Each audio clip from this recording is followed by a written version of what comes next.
స్థానిక సంస్థల ఎమ్మెల్సీ ఎన్నికల్లో ఇదే సూత్రాన్ని మరోసారి ఫాలో అయింది చంద్రబాబు పార్టీ. కుట్రలు కుతంత్రాలు పన్ని స్థానిక సంస్థల వార్లో గెలిచేందుకు విశ్వ ప్రయత్నాలు చేసింది. ఏపీలో స్థానిక సంస్థల ఎమ్మెల్సీ ఎన్నికలకు తెర. 3 స్థానాల్లో ముగిసిన పోలింగ్. గెలుపే లక్ష్యంగా చివరి వరకు టీడీపీ ప్రలోభాల పర్వం. మెజారిటీ లేకపోయినా గెలిచేందుకు అడ్డదారులు. టీడీపీ కుట్రలపై వైఎస్ఆర్సీపీ ఆగ్రహం. అధికార పార్టీ ప్రలోభాలు, బెదిరింపుల నడుమ కడప, కర్నూలు, నెల్లూరు జిల్లాల్లో స్థానిక సంస్థల ఎమ్మెల్సీ పోలింగ్ ముగిసింది.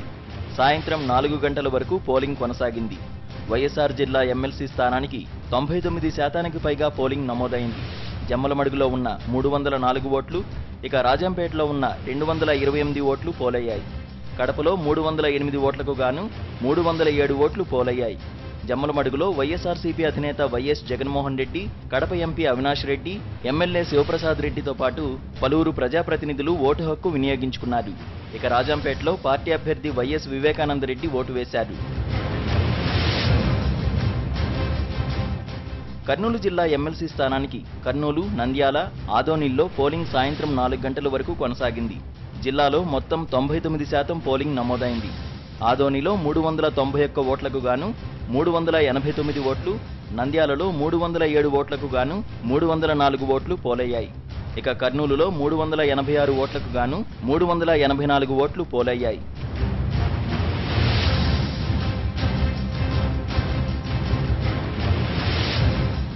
చివరి వరకు అధికార పార్టీ కుతంత్రాల నడుమ నెల్లూరు జిల్లా స్థానిక సంస్థల ఎమ్మెల్సీ స్థానానికి పోలింగ్ ముగిసింది.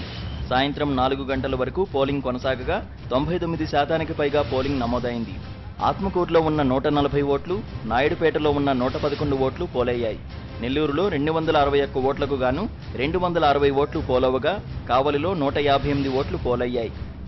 మెజారిటీ లేకపోయినా అభ్యర్థులను రంగంలోకి దింపిన అధికార పార్టీ గెలుపు కోసం పలు అడ్డదారులు తొక్కింది. వైఎస్ఆర్ జిల్లా జమ్మలమడుగులో టీడీపీ ఎంపీ సీఎం రమేష్ హల్చల్ చేశాడు. పోలింగ్ బూత్లోకి వెళ్లేందుకు ప్రయత్నించడంతో పోలీసులు అడ్డుకున్నారు. దీంతో చేసేదేమీ లేక వెనక్కి వెళ్లిపోయారు. గెలుపు కోసం కుట్రలకు పాల్పడిన అధికార పార్టీకి ఆ దేవుడే బుద్ధి చెబుతారని వైఎస్ఆర్సీపీ అధినేత వైఎస్ జగన్మోహన్ రెడ్డి హెచ్చరించారు. వేరే పార్టీ గుర్తు మీద గెలిచిన ఎంపీటీసీలను, కార్పొరేటర్లను కొనుగోలు చేసి, భయపెట్టి, ప్రలోభాలు పెట్టి, కిడ్నాపులు చేసి ఎలక్షన్లు నడుపుతా ఉన్నారు అని అంటే నిజంగా చంద్రబాబు నాయుడు గారు సిగ్గుతో తలంచుకోవాలి. ఎమ్మెల్సీ ఎన్నికల్లో అధికార పార్టీ నేతలు పాల్పడిన కుయుక్తులపై వైఎస్ఆర్సీపీ ఎమ్మెల్యే శ్రీకాంత్ రెడ్డి తీవ్ర స్థాయిలో ధ్వజమెత్తారు. పోలీస్ అధికారులు పోలీస్ స్టేషన్లలో కూర్చోబెట్టి మీరు పలానా క్యాంపులకు వెళ్ళండి అని చెప్పి తీసుకుపోయినటువంటి పరిస్థితులు. అధికారులేమో మీకు ₹1 వర్కులు ఇస్తున్నాం, ఇదో వర్క్ ఆర్డర్ అని చెప్పి ఎన్నికల నియమాలు ఉన్నప్పుడు ఆ వర్క్ ఆర్డర్లు ఇవ్వటం, ఓపెన్గా డబ్బులు ఇవ్వటం, ఇది సమంజసమా? ప్రజాస్వామ్యంలో ఇన్ని చేసినా కూడా, ఇన్ని అక్రమాలు చేసినా కూడా గెలుపు వైఎస్ వివేకానంద రెడ్డిదే. అధికార బలంతో ఏం చేసినా స్థానిక సంస్థల ఎమ్మెల్సీ ఎన్నికల పోరులో విజయం తమదేనని వైఎస్ఆర్సీపీ నేతలు ధీమా వ్యక్తం చేశారు.